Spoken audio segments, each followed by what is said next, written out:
নমস্কার, তোমাদের সবাইকে সানা স্মাইল এডুকেশন সেন্টারে স্বাগত জানিয়ে আজকের ক্লাসটি শুরু করছি। আজকে তোমাদের সঙ্গে আলোচনা করব তোমরা যারা নবম শ্রেণীর দ্বিতীয় পর্যায়ক্রমিক মূল্যায়ন পরীক্ষা দেবে তোমাদের জন্য রায় ও মার্টিন প্রশ্ন বিচিত্র থেকে আজকে সমাধান করব নবম শ্রেণীর ভূগোল বিষয়ে মডেল নাম্বার 4 অর্থাৎ 4 নম্বর স্কুলে যে সমস্ত ছোট ও বড় প্রশ্ন আছে তার সমস্ত প্রশ্নের উত্তরের সমাধান করে পাঠাবো। চলো দেরি না করে মূল বিষয়ে যাওয়া যাক। দেখো কি আছে, এক জায়গায় কোনো স্থান ও তার প্রতিবাদ স্থানের মধ্যে সময়ের ব্যবধান 12 ঘন্টা, অপশান বি। দুয়ে দেখো অ্যালোসিয়ান দ্বীপপুঞ্জের কাছে আন্তর্জাতিক তারিখ রেখা 7 ডিগ্রি পূর্বে বাঁকানো হয়েছে, অপশান ডি। 3 দাগ দেখো সমপ্রায় ভূমির উপর অবস্থিত অনুচ্চ টিলাগুলিকে বলে মোনাডনক, অপশান সি। পরবর্তী দেখো 4 দাগের প্রশ্নের উত্তরটা হবে অপশান বি, তিব্বত মালভূমি। পরবর্তী প্রশ্ন দেখো 5 দাগের প্রশ্নের উত্তরটা হবে অপশান সি, জারণ। 6 দাগ দেখো উত্তরবঙ্গে ত্রাস বলা হয় তিস্তাকে, অপশান সি। তারপরে দেখো 7 দাগে পশ্চিমবঙ্গের মালভূমি অঞ্চলের উচ্চতম শৃঙ্গ হলো গোর্গাবুরু, অপশান বি। পরবর্তী প্রশ্ন দেখো কি আছে, শূন্যস্থান পূরণ। ভারতের প্রমাণ দ্রাঘিমা হলো 82 ডিগ্রি 30 মিনিট পূর্ব। 2 দাগ দেখো দুটি স্তূপ পর্বতের মধ্যবর্তী নিম্নভূমিকে বলে গ্রস্ত উপত্যকা। 3 দেখো দ্বারকেশ্বর ও শিলাবতী নদীর মিলিত প্রবাহের নাম রূপনারায়ণ। পরবর্তী প্রশ্ন দেখো শুদ্ধ অশুদ্ধ কি আছে, 1 দাগেরটা অশুদ্ধ, 2-এরটা হবে শুদ্ধ, 3-এরটা হবে অশুদ্ধ। পরটা দেখো একটি বাক্যে উত্তর দাও। 5 সংস্থান তত্ত্বের জন্য কাকে বলা হয়, উত্তরটা লিখবে পিচকে। 2 দেখো তরাই শব্দের অর্থ কি, উত্তরটা লিখবে স্যাঁতস্যাঁতে। পরটা দেখো কি আছে, স্থানীয় সময় কাকে বলে। দেখে নাও স্থানীয় সময় এখান থেকে এই অবধি লিখবে, দেখে নাও। পরবর্তী প্রশ্ন দেখো কি আছে, জিএমটি কি। দেখো প্রশ্নের উত্তর জিএমটি, দেখে নাও গ্রিনিচ মেন টাইম। হ্যাঁ, দেখে নাও তার উত্তর।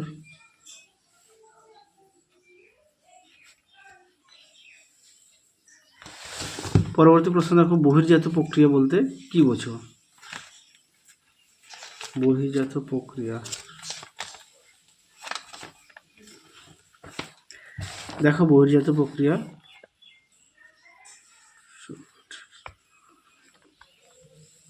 দেখে নাও এখান থেকে এই অবধি উত্তরটা লিখবে, পর্যায়ন শক্তি বা বহির্জাত প্রক্রিয়া। হ্যাঁ, পরে দেখো কি আছে, স্তূপ পর্বতের বৈশিষ্ট্য।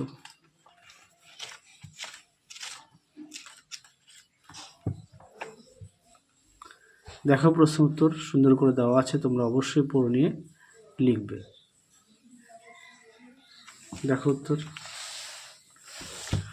পরবর্তী দেখো কি আছে, পরবর্তী প্রশ্ন আছে 3 দাগের মৃত্তিকা সংরক্ষণের 2টি উপায়। দেখো প্রশ্ন উত্তর।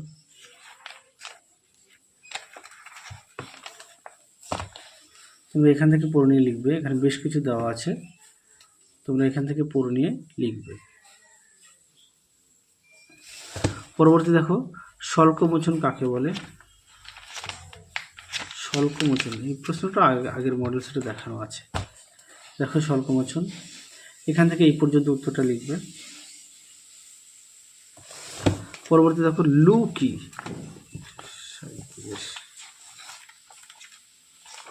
দেখো লু কি, তোমরা অবশ্যই প্রতিটা বিষয়ে পাঠ্য বই খুঁটিয়ে পড়বে, পাঠ্য বইয়ের দিকে অবশ্যই গুরুত্ব দেবে। এখান থেকে এই পর্যন্ত উত্তরটা লিখবে। পরবর্তী দেখো ম্যানগ্রোভ অরণ্য 2টি অভিযোজনগত বৈশিষ্ট্য লেখো। ম্যানগ্রোভ অরণ্য, দেখো প্রশ্ন উত্তর, এখান থেকে এই পর্যন্ত উত্তরটা লিখবে, অবশ্যই পয়েন্ট দিয়ে লিখবে। পরবর্তী দেখো 4 দাগের নিম্নলিখিত প্রশ্নগুলি উত্তর দাও। কি আছে, 4-এর 1-এ পার্থক্য মহীভাবক ও গিরিজনী আলোড়ন।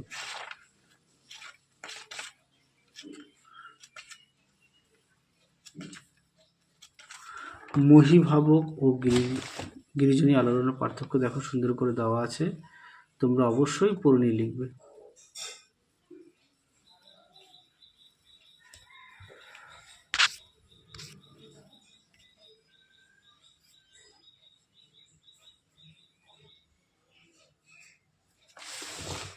পরবর্তী দেখো অথবা দিয়ে, আচ্ছা অথবা দিয়ে প্রশ্নের উত্তরটা দেখে নাও।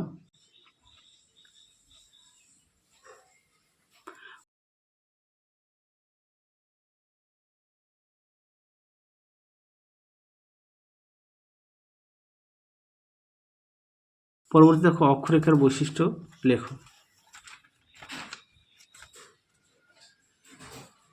দেখো অক্ষরেখার বৈশিষ্ট্য সুন্দর করে দেওয়া আছে, তোমরা অবশ্যই পড়ে নিয়ে লিখবে। এখান থেকে এই পর্যন্ত দেওয়া আছে। পরবর্তী প্রশ্ন দেখো আবহবিকারের 3টি ফলাফল লেখো।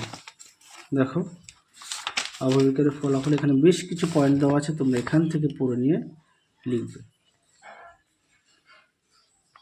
এখান থেকে তোমরা পড়ে নিয়ে লিখবে। পরবর্তী দেখো 4 দাগের পশ্চিমবঙ্গের জলবায়ুতে মৌসুমী বায়ুর প্রভাব।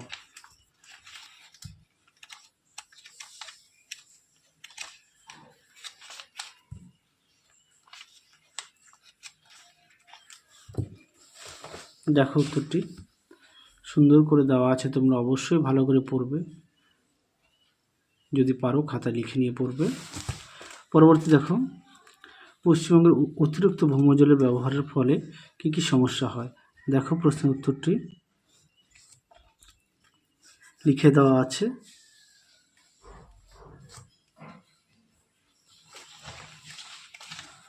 পরবর্তী প্রশ্ন দেখো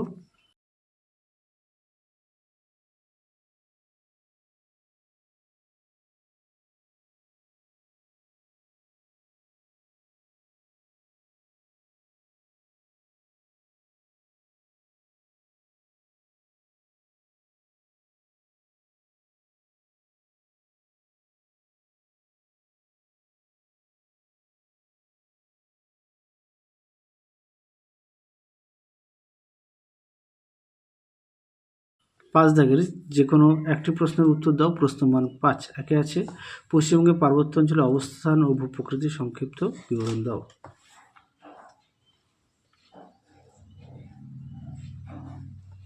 দেখো উত্তরটি যদি পারো খাতা লিখে নিয়ে পড়বে।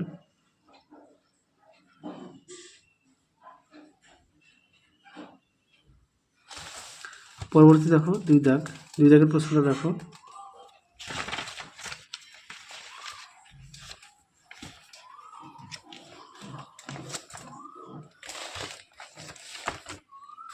দেখো প্রশ্ন উত্তর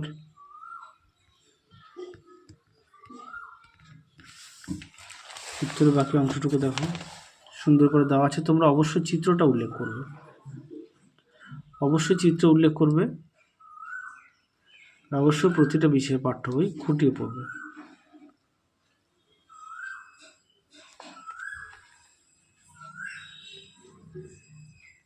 দেখো উত্তরের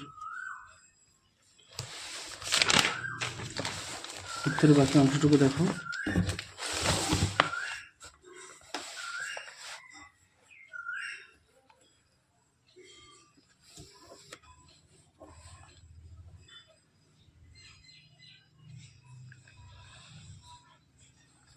এই পর্যন্ত উত্তরটা লিখবে। তাহলে চলো আজকের মতো এখানেই সমাপ্ত করছি, আবার দেখা হবে খুব শীঘ্রই তোমাদের পরবর্তী ভিডিওতে। তোমরা সবাই সুস্থ থেকো, ভালো থেকো। আজকের মতো টাটা।